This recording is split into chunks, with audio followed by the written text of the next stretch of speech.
Hello, everyone. How's everybody doing out there?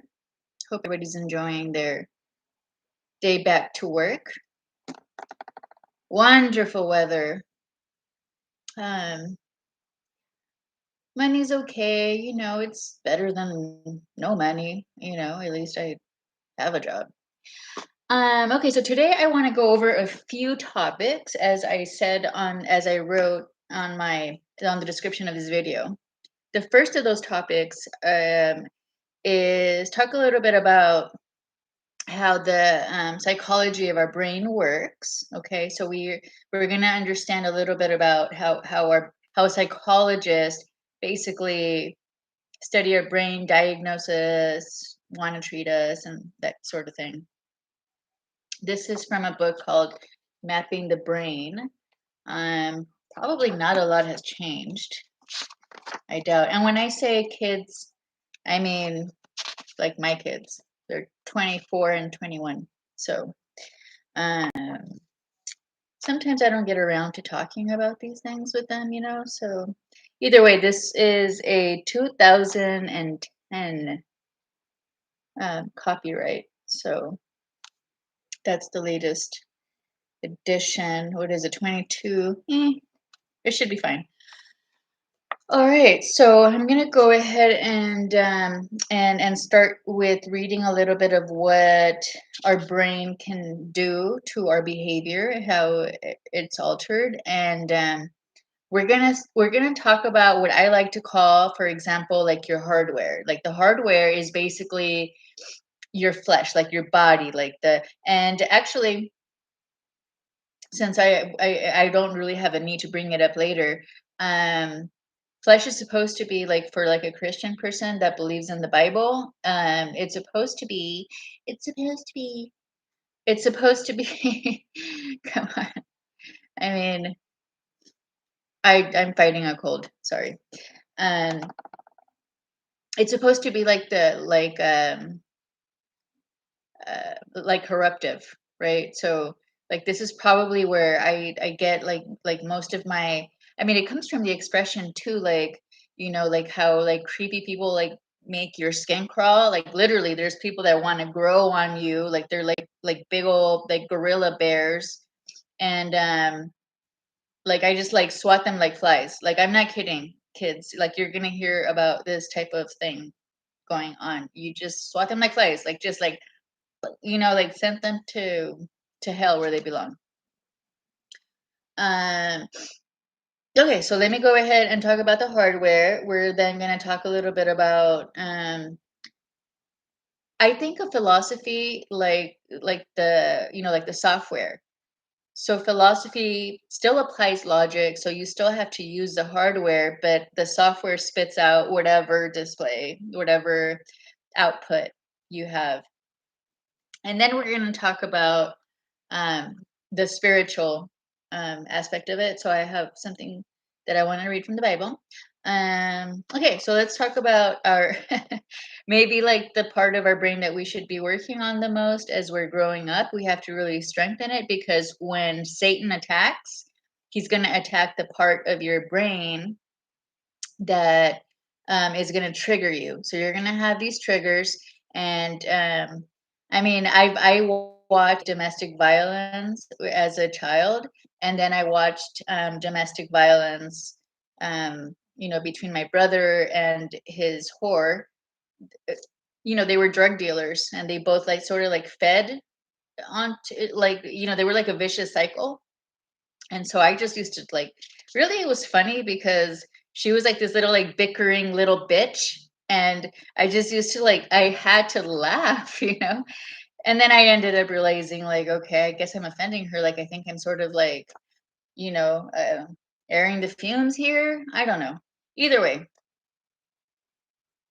she shouldn't have been, fucking my brother, and like getting high with him. Like she was even like that was actually child abuse because she was like older than him, like by a year. So they were like fucking shacking up at my mom's house. My mom was like some fucking passive ass parent, loser ass. I never lost sight of my kids. The only time that I lost sight of my kids was when I had a decision to make. Either I try and engage in the same kindness of stupidity with this crackhead, or I stick to court. I stuck to court. So everything was more like revolved around what I can do in court. They hate me, of course, because they maintained their drug dealing relationship. And I suspect, of course, they killed my brother in Mexico. I mean, come on, man. I mean, I'm not Italian or Irish or nothing like that, but seriously, I watch a lot of gangster movies. That's what it is. Okay, so let's go ahead and read about the frontal lobe dysfunction does not, however, explain what happened to Kenneth Parks.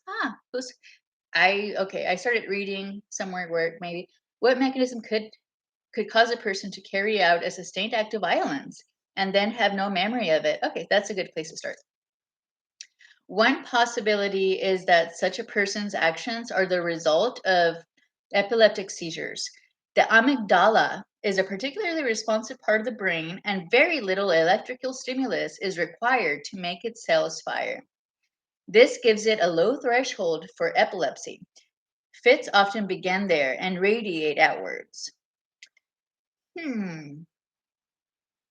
So, like when people say, like, one flew over the cuckoo nest, does it mean that, like, there's, like, trained psychopaths out there that wanna, like, electric like, electrocute you basically and give you what's that called? L is it lobotomy?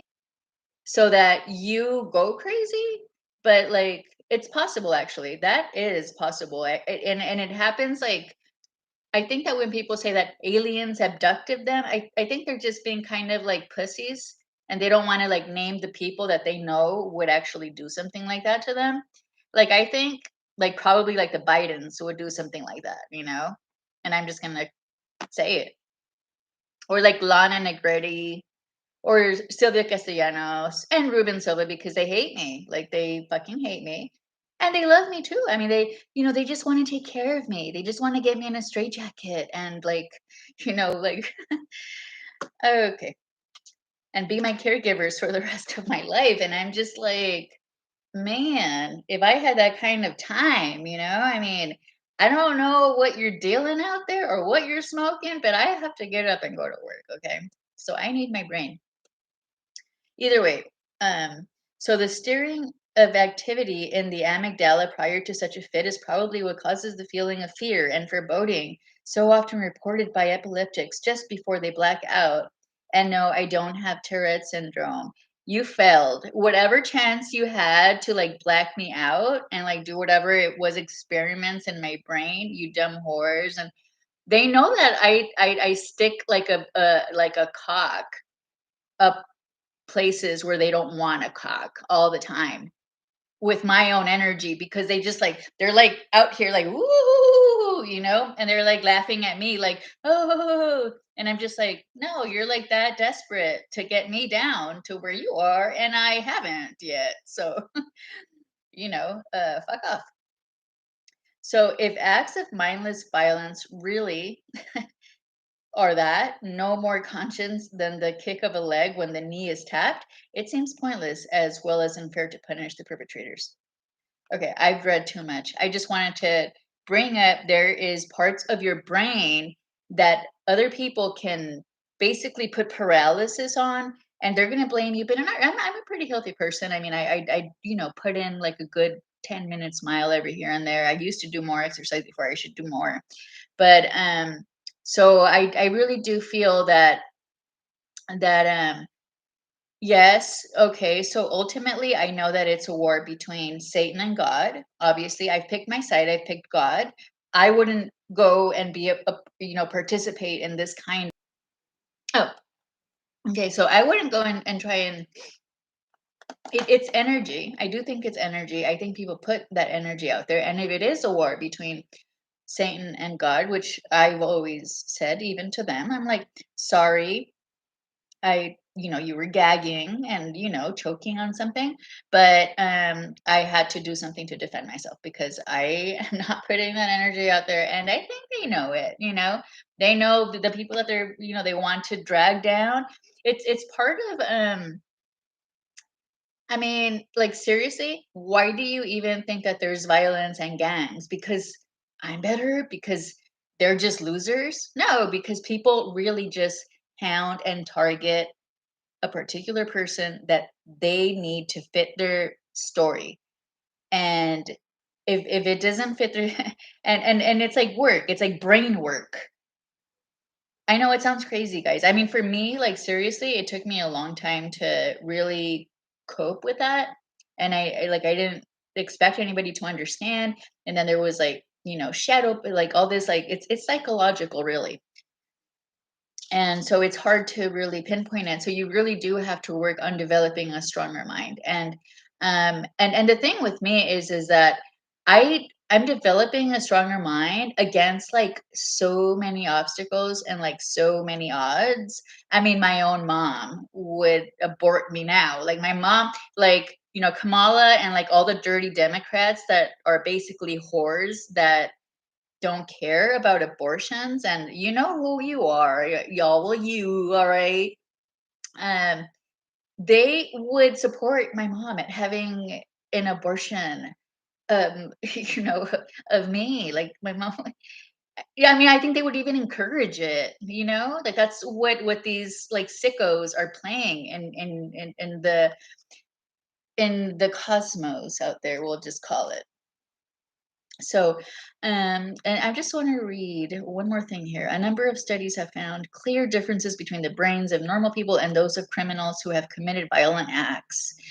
Okay, you know what? It doesn't count when you're being held against your will. And right now, I feel like I'm being held, and they're gonna be so sorry. Trust me. I mean, like, I just know that whatever my energy is, like, they get slapped so hard, I mean, just go along with me, but seriously, like, it's gotta hurt, like, there's gotta be some, like, broken bones there. And so the results show that the murders had less activity in the frontal part of the brain. Okay. So that's like the lobotomy. So people want to make you feel like you're the crazy person because you're too smart, maybe, or because you don't want to go along with anything they say. And then they have a diagnosis for it. How nifty. Very nifty. Either way, it's a good thing I know, right? That is mapping the brain. Egg bombing is not crazy. Egg bombing is a perfectly harmless response to a crackhead that wants to get your kids to deal drugs with him because you wouldn't. That's like a normal response. Like, what parent wouldn't say, I have to do something about this. What do I do that's harmless? I'll egg bomb his house because you know what? I've been nice to this crackhead all the way up until now. And now I don't want to be because I know what he wants to do. He's not going to be there to protect my kids. He's going to get my junior into drugs with his little mafia gang of thugs and whores. And then I'm gonna and I'm gonna be like the little fucking wetback fucking ignorant mom, like, that's caught in some sort of like a domestic abuse case that like tries to save my kids and eventually ends up getting mad at my kids and my kids end up in prison. Like that is what the crackhead's great plan was, along with his horse, Sylvia, Karen, and Lana. This is what these people do. If you don't want to deal drugs with them, that this is what they'll do, kids. Okay. I tell them it's hard for me to tell my kids because like they'll get like El Chapo to fucking travel from all the way from prison if he's not already escaped and actually not in prison, and feel sorry for him, and we're supposed to go along with like whatever situation in life because some little fucking dumb mutt thinks she knows that my family's part of a cartel, or does know. And then I just have to tell my stupid ass little fucking brother and sister, hey bitches, um, do people know that you deal like why do people treat me like it's my problem though? Why do these whores treat me like it's my problem? Like I dealt with the crackhead in court. I dealt with him like I'm gonna graduate from school and then I'm gonna get a job and then you're fucking out of the picture. That's it. You go a decent route, or that's it. We split our own ways. There's nothing wrong with that. Like Like, as long as your business doesn't interfere with mine, I just really don't see what the conversation is. Okay, host. Sorry, this video is not for kids. It's like this is what these people need to get called because they can't get, like, I feel like they're encouraged. Like they're not encouraged. They're like Vince Vaughn in that movie where he's like talking over, like to to talk over and basically win the dream. Like, well, that's what you believe, but it's my belief. And then it's like people just talking over one another, and whoever talks over, that's what they do. They want to talk over you. And that's what they want to do with me. And I'm not going to let them because I would rather watch them like die slow and go to hell, basically. Okay, so let's talk a little bit about the software now. Okay, we're going to talk about fallacies. We're going to talk about, sorry, it's been like a really heavy day. I mean, it's like I feel like the claw of the whore, and I'm just like, I mean, I've kicked her ass like all day, and it's like I'm like a magnet, like sucking all the energy. Like I'm supposed to be like in comatose and like get all like lethargic by now.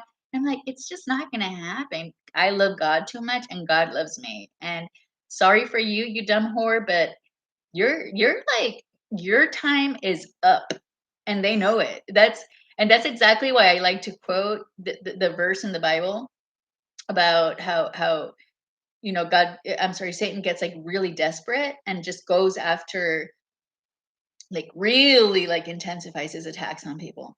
And this is what's going on when it gets like this intense. Like nobody should feel this way. This is not normal. It's not me. And I fight it. Not take it out on anybody else, but I fight it. And they know it. And they should be ashamed of themselves. Either way. So relevance fallacies, it would also be like the red herring. I once heard that a red herring, basically what they do is to protect their babies, they jump in front of the predator to distract. So this is what a red herring would be, is they want to like, distract the like from the true message. And so there are some, excuse me, the speaker. All right. Sorry, I didn't prepare. I just want to start reading somewhere where it's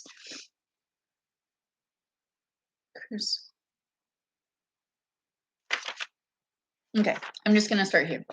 So to repeat, the argumentum and hominem fallacy occurs when someone attempts to dismiss another person's position on an issue by discussing the person and not by discussing the issue or that person's position on it.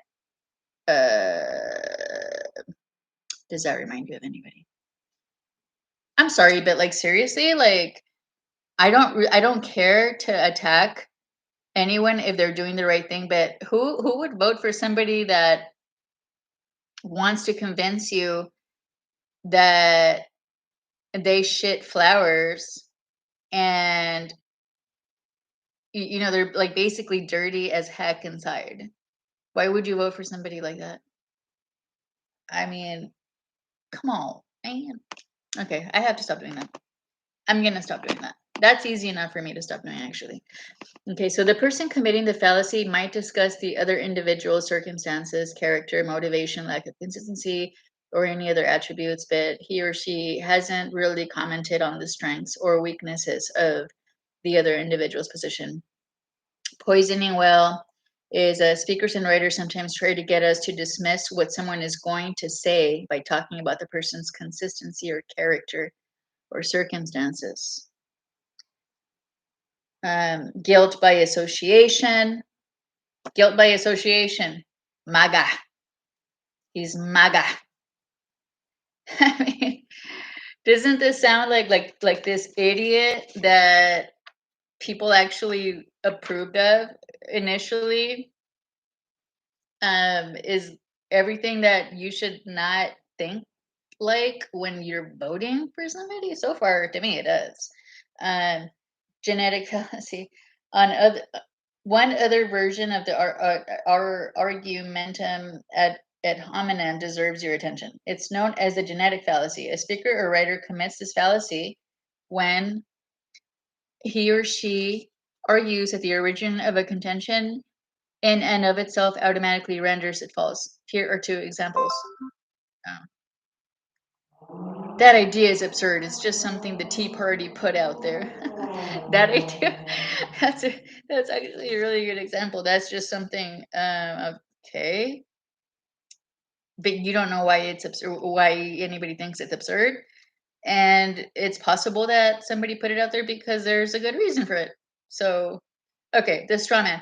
The straw man fallacy occurs when a speaker or writer attempts to dismiss a contention by distorting or misrepresenting it. Here's an example of the straw man fallacy. This is like why they had that Scary Poppins person, like like the like the true misrepresentative of information. Like Jesus. I mean, you could just go through this. Okay, this one is my it's just a critical thinking college level. Come on, guys. Educate your brain. Build some muscle up there. Let's put this one back. All right. So, what do we have next? Okay, so then finally, I wanted to talk about, and I'm not putting anybody down. I'm reading. I'm telling you, I educated myself, and now I want to use my education because I'm still paying for my loan. And even if I wasn't paying for my loan, I would be paying higher taxes, and so there. And then you would too. And then I would feel sorry for me and you because now we all pay higher taxes. You, do you get that? Do you get that? No? Sorry. I'm frustrated right now. Sorry.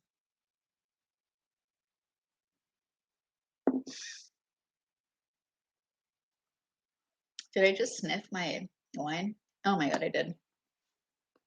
Okay. So let's go ahead and read.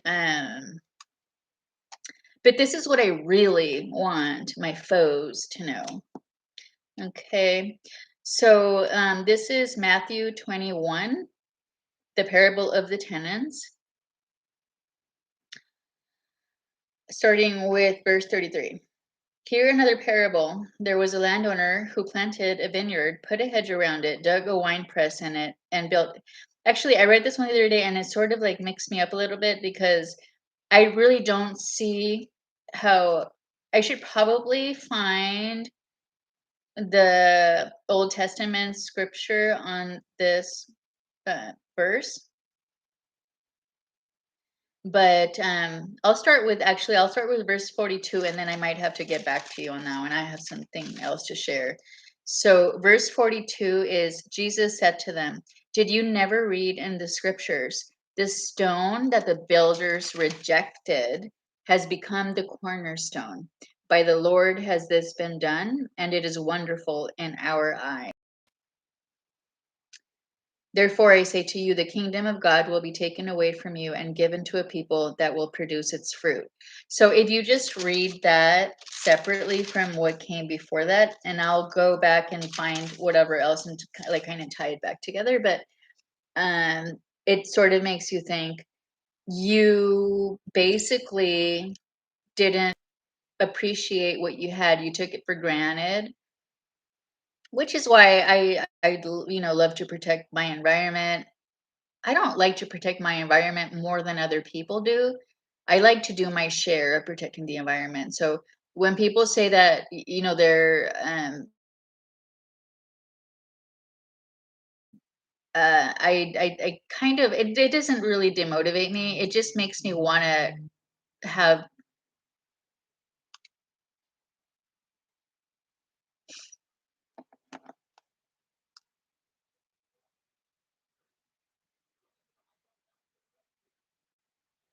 hello,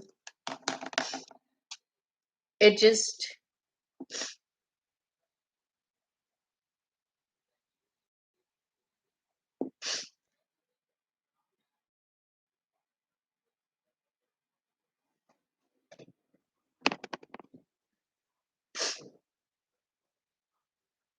Mhm.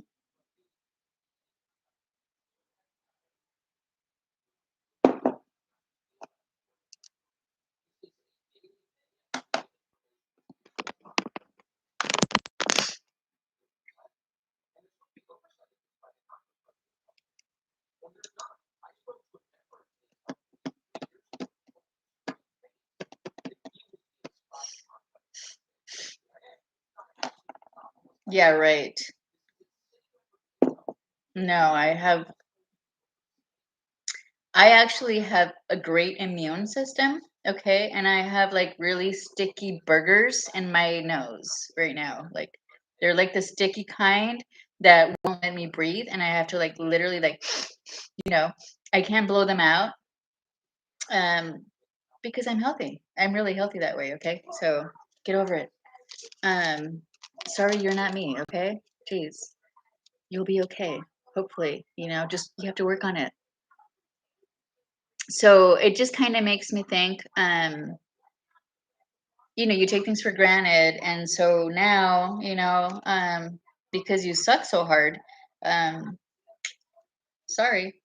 So I'm not going to go back and read where that verse. This is interesting to me. I wish I had more time to spend on how to tie everything back to the Old Testament.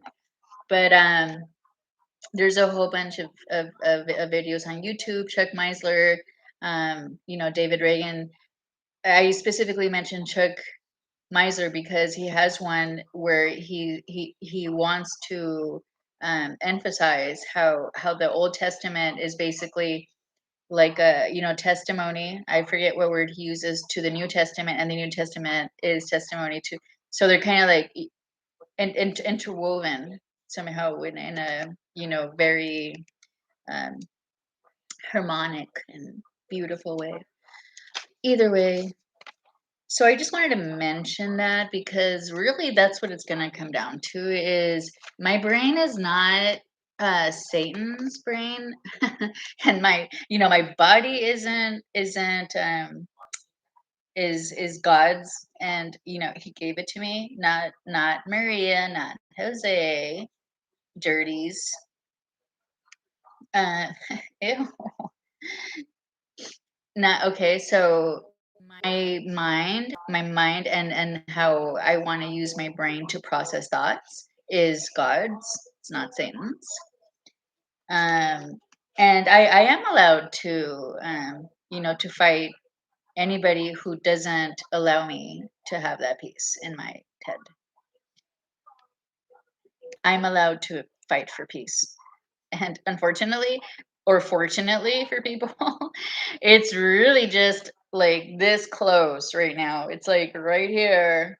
Um, Seriously, hopefully nobody ever has to experience that, but uh, I have a feeling it's like a precursor. Like this is where life is headed, and so you know, um, I guess there is a word for that. I just, somebody took it right out of my mouth. It's like maybe not that important for me to actually think about it. Either way, it's important for me to talk about it, I feel. And it's if anybody else experiences this, and I'm sure that there's many, and I'm sure that there's many that have thought that there's nothing that you can do about it, but I really feel that ultimately what happens is Satan goes crawling right back in his hole, and he only comes back out again when he thinks he's gonna get somewhere. And it's like, it's almost like a vicious cycle, but I know that it's more like Satan probably mocking me because I make all the right decisions in my life where I did engage in a violent relationship with a crackhead or with his drug dealing whores, and the people that were just like straight up jealous of me because I was like trying to just be smart about life.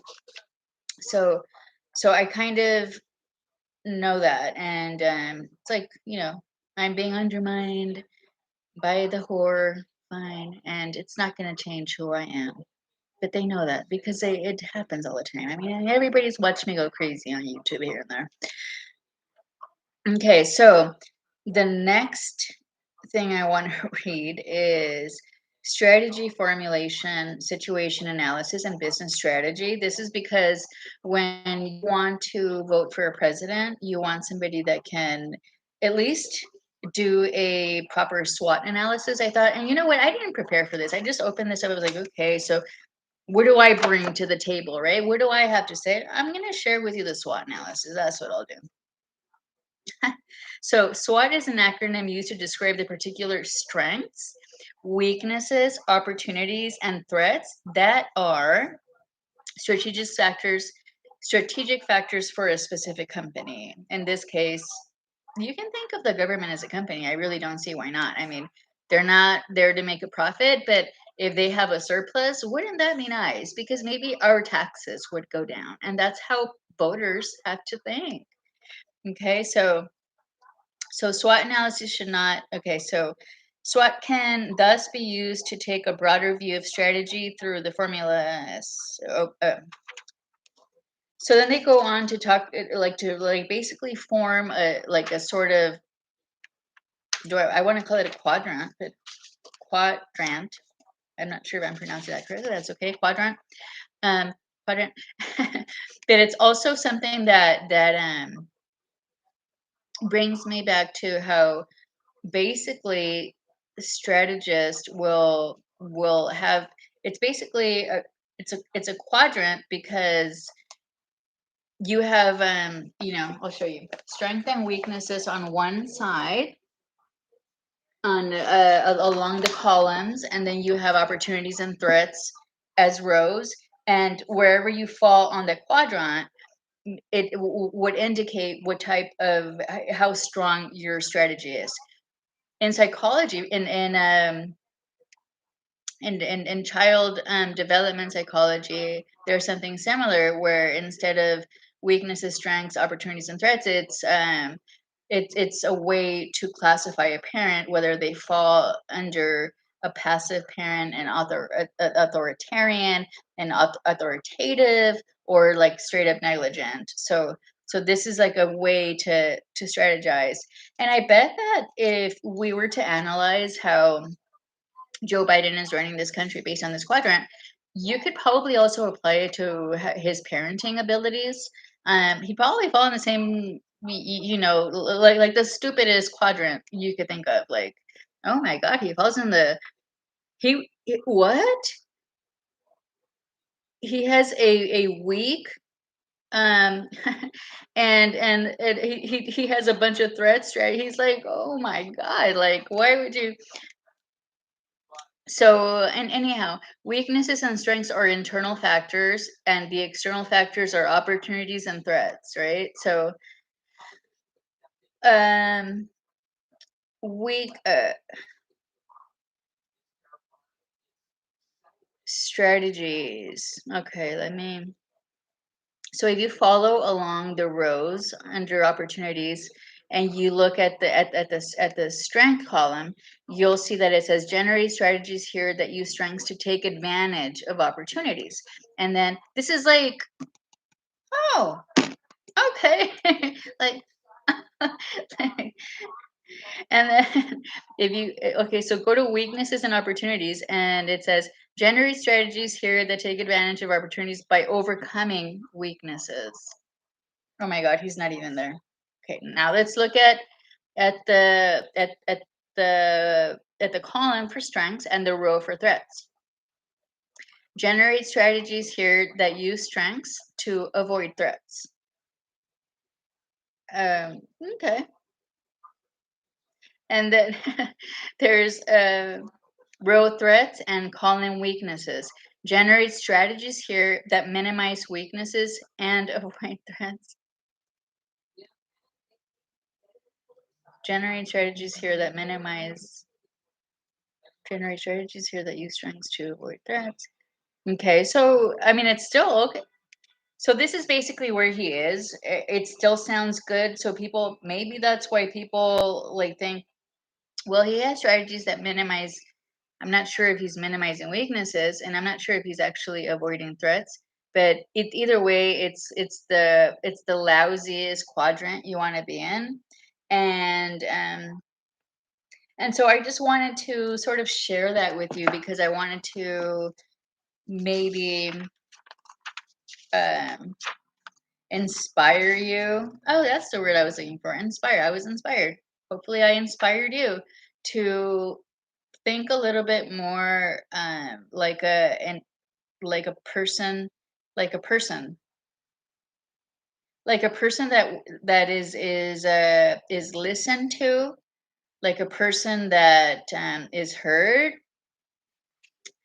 like a person that is self-assured and that doesn't need to get validated, especially by another person that got rejected to the presidency when voters were a lot smarter than the ones we have today. So vote that way instead, because now you know how to inform yourself and kind of think more, elevatedly and educate yourselves. Understand that there's just really bad people out there, and when there's bad people in charge, those bad people are gonna come out. That just happens. You know what? It's another actual um it's a business thing actually. It's part of how an auditor assesses the risk of a company is by understanding the tone at the top, is by understanding whether or not there's the proper leadership. Okay, and when there's not the proper leadership, there's more risk because it just it's like somebody very cynical at the top wants to scapegoat everybody else and wants to like encourage them to like also be. It's like a cartel, they consider themselves all, possibly good people, but they do like all the wrong things. Of course, it's a lot more blatantly illegal, but also it's probably more honest because at least it's something that they do because they can admit that it's wrong to themselves, whereas possibly like a dirty politician, like the ones in power now, actually have to like their mental gymnastics to get to the point that they like feel that their moral position is acceptable, is kind of creepy. Like, wow, I don't know what you had to do to get your conscience to that place, but you dirty girl, you are dirty. uh okay, so let's see. I think that was everything. I mean, seriously, like, yeah. Oh, okay. Also, like, don't give and anybody any passes, like, because at the end of the day, is just like a cartel, is they're just gonna get away with pointing fingers at the other, right? Like the little new butts are gonna point their fingers at the old farts, and the old farts are gonna point their fingers, and Republicans are doing that, and it's so annoying. It's like, seriously, grow a pair, okay? Like, stop.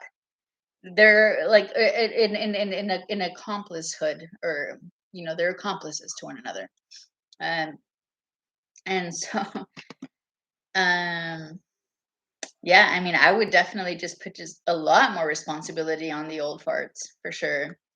So, I mean, they probably have a lot more to lose, and I think that they're probably like they're gonna croak any day now anyway. So they're probably like having comedy out of it. Like, to them, it's like, like they're fucking gassing right now. Like, okay, so anyhow, enjoy the rest of your evening. I will enjoy mine and then possibly get back to you sometime during the week or not. But I hope everybody has a lovely week, unless I don't. I did start.